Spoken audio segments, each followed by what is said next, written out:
तो आज हम बात करेंगे उस दिन की जब भारत के लोकतंत्र के दिल पर सीधा हमला हुआ था।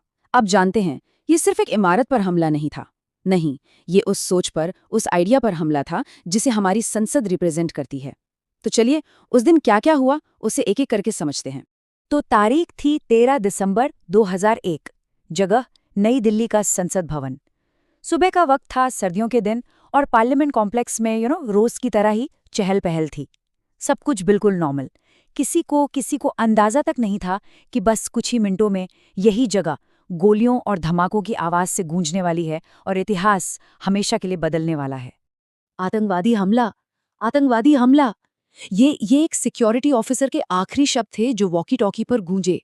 और बस इन्हीं शब्दों के साथ भारत के सबसे सिक्योर माने जाने वाले इलाके में, पार्लियामेंट में, डर और कियोस का ऐसा माहौल बना जिसकी किसी ने कभी कल्पना भी नहीं की होगी। तो सवाल ये उठता है कि ये हुआ कैसे?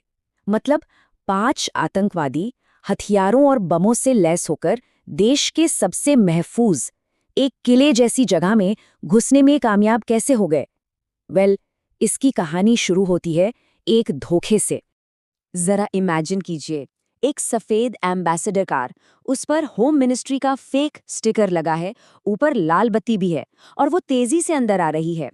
सिक्योरिटी गार्ड्स को लगा कि भाई कोई और वीआईपी गाड़ी होगी, लेकिन यही तो वो धोखा था जिसने आतंकवादियों के लिए पहला दरवाजा खोल दिया था, और वो सीधा उपराष्ट्रपति के काफिले की तरफ बढ़ रहे थे। लेकिन उस धोखे को एक बहादुर इंसान ने पकड़ लिया। सीआरपीएफ की कांस्टेबल कमलेश कुमारी। उन्होंने नोटिस किया कि गाड़ी की स्पीड कुछ ज्यादा ही तेज है, कुछ तो गड़बड़ है। और बस खतरे को भांपते ही, सोचिए, वो निहत्थी थीं, उनके पास कोई हथियार नहीं था, फिर भी वो उस गाड़ी को रोकने के लिए उसकी तरफ चिल्लाते हुए दौड़ीं, अपनी जान की कोई परवाह नहीं की। वो उस दिन की पहली हीरो थीं और हमारी पहली डिफेंस लाइन। देखिए, ये हमला कोई अचानक से नहीं हुआ था। नहीं, इसके पीछे महीनों की प्लानिंग थी और एक मास्टरमाइंड का बदला लेने का इरादा था। तो इस हमले की जड़ को समझने के लिए हमें थोड़ा सा पीछे जाना होगा। इस पूरी साजिश के पीछे जो मास्टरमाइंड था, वो था आतंकवादी मौलाना मसूद अजहर। याद है 1999 का कंधार प्लेन हाईजैक? उसी के बाद मसूद अजहर को भारतीय जेल से छोड़ा गया था, और बाहर आते ही उसने कसम खाई कि वो भारत से बदला लेगा। और उसने निशाना किसे बनाया? किसी आम जगह को नहीं, बल्कि भारत के लोकतंत्र के दिल को, हमारी संसद को। उसका मकसद सिर्फ तबाही मचाना नहीं था, वो भारत की रूह पर चोट करना चाहता था। मसूद अजहर ने जेल में रहते हुए ही पार्लियामेंट की सिक्योरिटी पर पूरी स्टडी कर ली थी। उसने देखा कि देश के दिल की हिफाजत कितनी कमजोर थी। पार्लियामेंट की तरफ जाने वाली सड़कों पर बैरिकेड्स बहुत कम थे, सीसीटीवी कैमरे तो बस नाम के लिए थे, और मेन गेट तक पहुंचना बहुत आसान था। हमारे लोकतंत्र का यही खुलापन उसकी साजिश की बुनियाद बन गया। उनका प्लान 3 हिस्सों में बटा था, और वो एकदम क्लियर और जानलेवा था। स्टेप 1, गेट नंबर 1 से घुसना और अंधाधुंध फायरिंग शुरू कर देना, ताकि हर तरफ डर फैल जाए।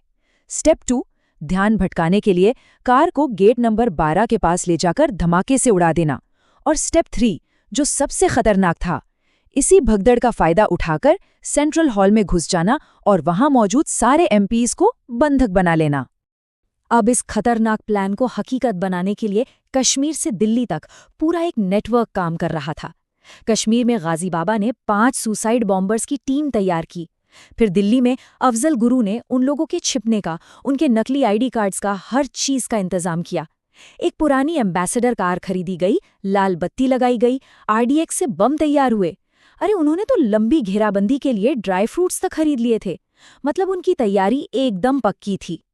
तो चलिए अब वापस चलते हैं 13 दिसंबर की उस सुबह पर, जब आतंकवादियों की सारी प्लानिंग धरी की धरी रह गई और संसद भवन एक वॉर जोन में बदल गया। ये कहानी है उन 30 मिनटों की जिसने पूरे देश की सांसें रोक दी थीं। उस दिन ना शायद किस्मत हमारे साथ थी। हुआ ये कि पार्लियामेंट में कुछ हंगामे की वजह से दोनों सदन, लोकसभा और राज्यसभा, करीब 40 मिनट पहले ही अड़जान हो गए थे।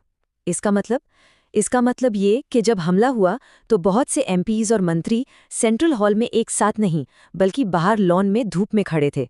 तो आतंकवादियों का सबको एक साथ बंधक बनाने का प्लान तो फेल हो गया, लेकिन खतरा अभी भी बहुत बड़ा था। 200 से ज्यादा लोग अब भी बिल्डिंग के अंदर थे। तो जैसे ही आतंकवादियों की कार उपराष्ट्रपति के काफिले की एक गाड़ी से टकराई, उनका जो सरप्राइज एलिमेंट था वो खत्म हो गया। और तो और टक्कर की वजह से कार में जो बम था उसके तार हिल गए और वो फटा ही नहीं। अब घबराकर पांचों आतंकवादी कार से बाहर कूदे और अपनी AK-47 से अंधाधुंध गोलियां चलाने लगे। और इसी पहली गोलीबारी में कांस्टेबल कमलेश कुमारी और वहीं काम कर रहे एक माली देशराज शहीद हो गए। गोलियों की आवाज सुनते ही पार्लियामेंट के वॉच एंड वार्ड स्टाफ ने जो फुर्ती दिखाई वो कमाल की थी। उन्होंने बाहर खड़े सारे नेताओं को, पत्रकारों को चिल्ला चिल्ला कर अंदर किया और एक एक करके सारे भारी भरकम दरवाजे बंद करने लगे। ये सच में वक्त के खिलाफ एक रेस थी। आतंकवादियों का जो लीडर था वो मेन गेट की सीढ़ियों तक पहुंच भी गया था, लेकिन ठीक उसके पहुंचने से 1 सेकंड पहले दरवाजा उसके मुंह पर बंद हो गया। और बस अब बाजी सुरक्षा बलों के हाथ में थी। उन्होंने आतंकवादियों को बिल्डिंग के बाहर ही घेर लिया और फिर एक एक करके पांचों हमलावर मारे गए। उनके लीडर को मेन गेट पर ही ढेर कर दिया गया। 3 और आतंकवादियों को CRPF के कांस्टेबल डी संतोष कुमार ने अकेले न्यूट्रलाइज किया और जो आखिरी आतंकवादी गेट नंबर 5 की तरफ भागा था उसे कांस्टेबल शमीर सिंह ने अपनी जान की बाजी लगाकर मार गिराया। ये पूरी लड़ाई सिर्फ 30 मिनट चली, लेकिन इन 30 मिनटों में देश ने एक बहुत बहुत बड़ी कीमत चुकाई। ये कहानी सिर्फ एक हमले की नहीं है, ये उस बेमिसाल बहादुरी की भी है जो उस दिन हमारे जवानों ने दिखाई। 8 इस हमले में हमने अपने 8 बहादुर लोगों को खो दिया।